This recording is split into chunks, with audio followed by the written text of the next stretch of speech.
What's going on, everyone? Cannabis Express 420 here. I have grown a lot of genetics throughout the years. I've grown the airy buds that give you that body sativa high. I've grown those dense, heavy buds that just absolutely look like rocks. And I want to go over today some of my favorite dense bud genetics that I think anyone would love to have the pleasure to grow, and I would suggest to my friends and my family if they said, hey, I want some dense buds, I want them to be potent, I want them to be flavorful, where am I going? Here is a list, and I have one honorable mention at the end, so stick around for that. But we're going to get into what are my favorite dense genetics. So let's get into it. So first off, I want to start off with a classic. I want to start off with that AK-47. It is the first strain I ever grew.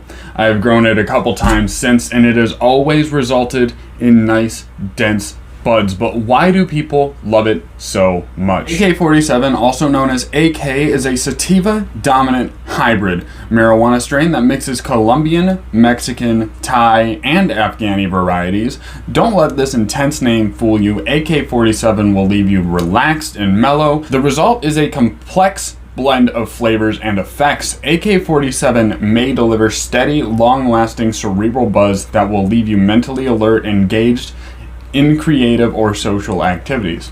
While the scent is sour and earthy, its sweet floral notes can only be fully realized in the taste. I mean, who wouldn't love a strain after that? It's got a little bit of everything. It's mixed with a lot of different varieties. It's a hybrid to the T. The scent is sour, earthy, and the sweet floral notes come in through the taste. It's got pretty much something for every single grower and every single user out there. AK-47, a classic. Definitely put it in your cart for your next get up. This article, by the way, coming from leafly.com, where you can find information about a ton of strains that you might be wanting to look into. The next one I want to talk about is cherry cookies. I grew this one outdoor as well as indoor, and one grow went a lot better than the other, but the cherry cookies I was able to harvest, it was colorful, it was very pleasant in the scent, the effects, calming, relaxing creativity that I absolutely love. And this strain, again, is one I would be like, this is my top 5 strain overall and not just dense bud strain. Cherry cookies is an indica dominant hybrid strain created through crossing the classic cherry pie and Girl Scout cookies number 2.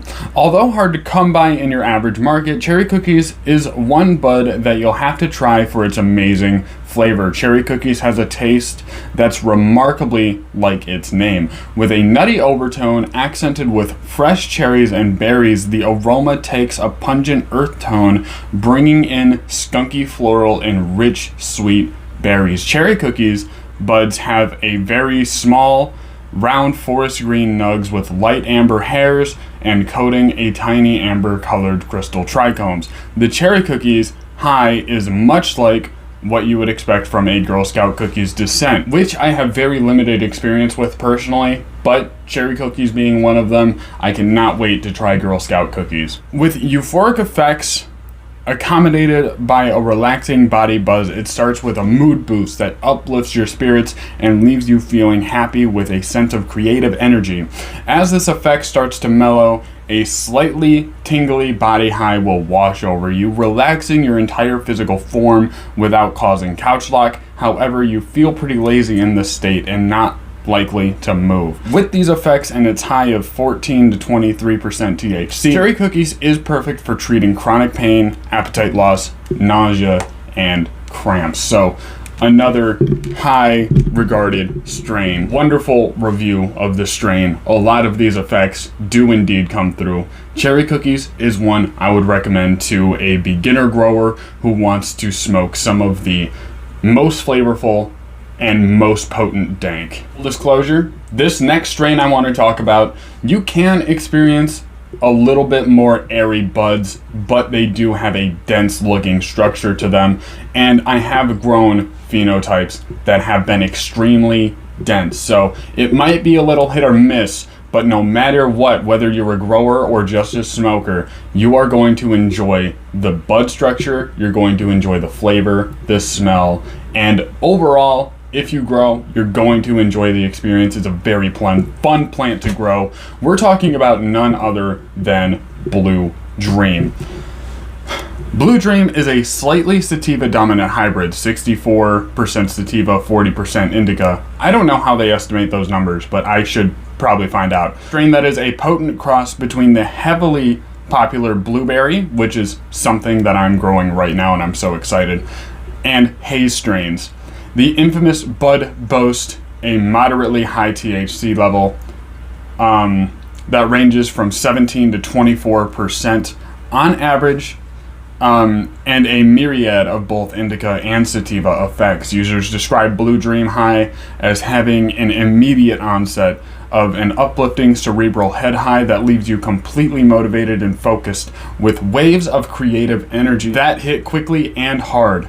This, accompanied by a mellow, relaxing body high, will leave you warmed, numb, and completely pain-free.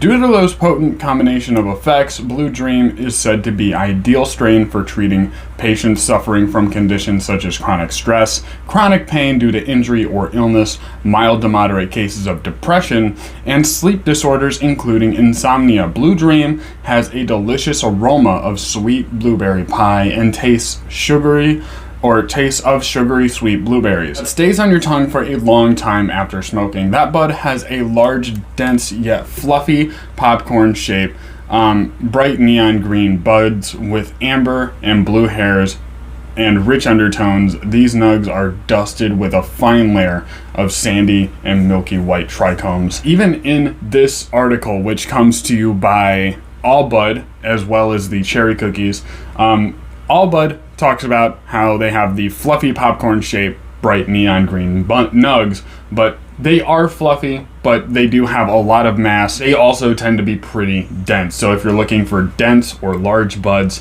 go check this plant out. If you're looking for those effects, I could not urge you anymore to go try out Blue Dream. It is a top 3 favorite of mine, and it is one I'm looking to try to get back into the rotation. By the way, if any of you know of a seed bank where I can get regular Blue Dream seeds, let me know. I've been on the lookout. I want to breed it. I want to have a ton of them. The next one I want to talk about is a very sweet, fruity smelling grapefruit.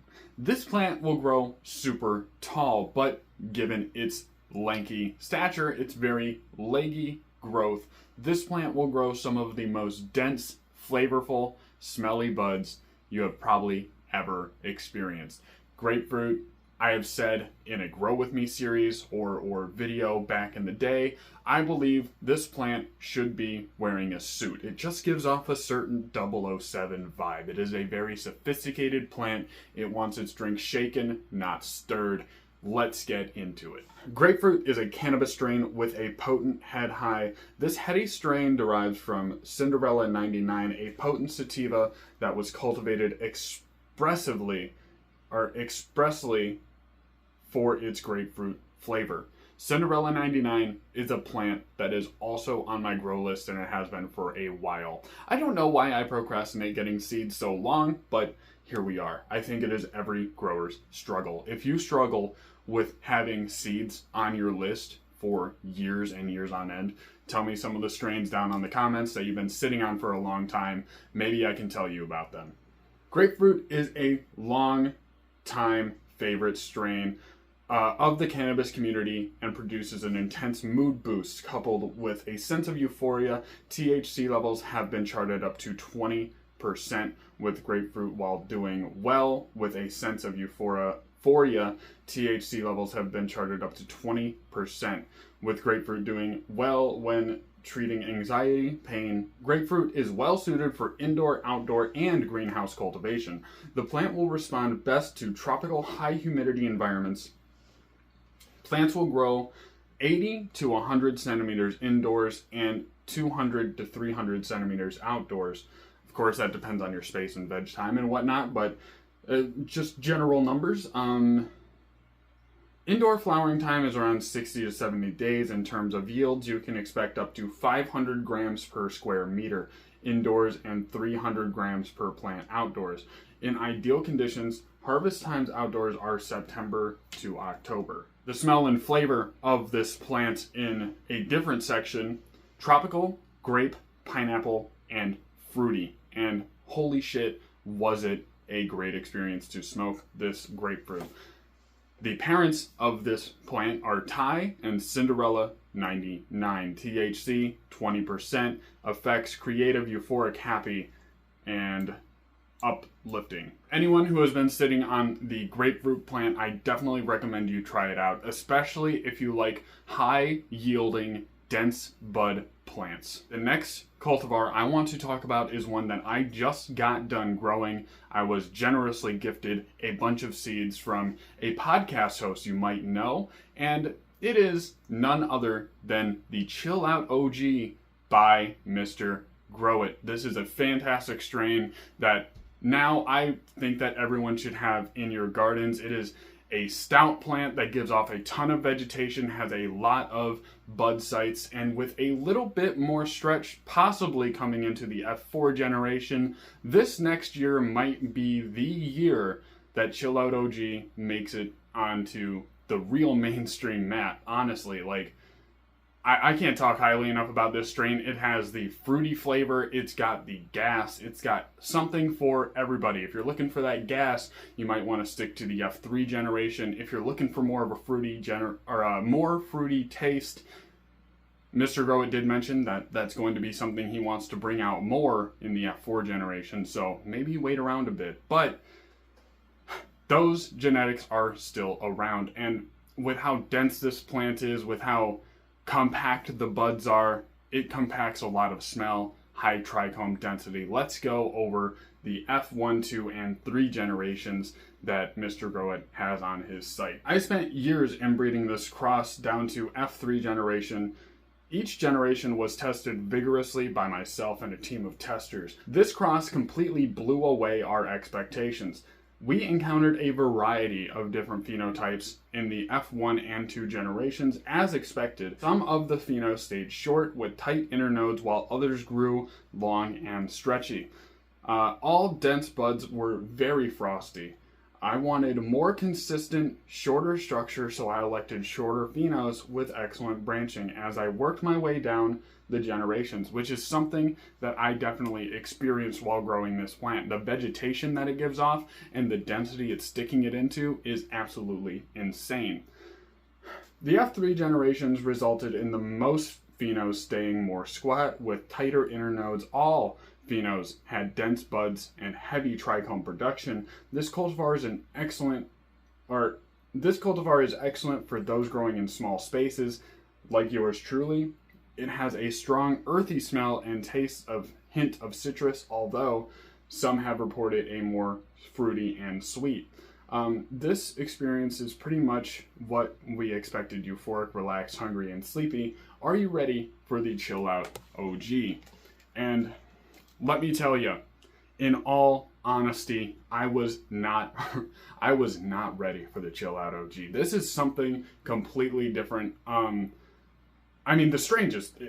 Smoking even just the samples that I took off of week 7 absolutely blew my socks off. I've been smoking trim. I have not smoked a single actual ready prepared bud yet. I just put everything in the jars yesterday, burped them for the first time this morning. They are smelling sweet, they are smelling earthy, they are smelling fruity, they are smelling a little bit floral, and gosh darn it, I cannot wait to sink my teeth into real, actual buds off of this plant, like complete product, fully done buds, because it is something that I feel like is going to absolutely knock my socks off. So, full disclosure, I was not ready for the Chill Out OG, and if you get seeds for this plant, you better buckle your fucking seatbelts, man. I'm being serious. I'm not even fucking putting up an act right now. But on to the next one, which is the last one we're going to talk about. It is the classic, the famous plant, the